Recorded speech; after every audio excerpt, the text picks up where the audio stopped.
Yeah. What's your feedback to the conference that was held over here today? Well, I think it was a great initiative by Bristol Somali Youth Network. It's really sorely needed in Bristol.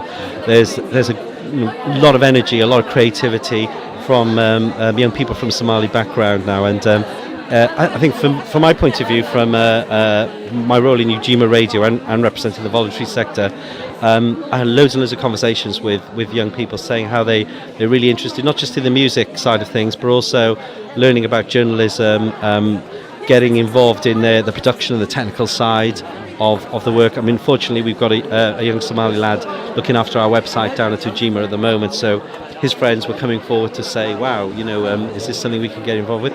So I think an event like this is great, really, to get young people to see what the range of options and opportunities there are. Also to make sure that agencies understand there's actually this really rich vein of talent here in the Somali community that they really should not be ignoring. They need to think and find ways of actively engaging with that community for their own sake, because as I say, why would you want to lose such creativity and such energy? Do you have Somali journalists that work on your radio? We have some young people who are on the technical side in our radio station. So St Paul's inner city-based community radio station, but we are now having a conversation with the youth forum about looking at some media training.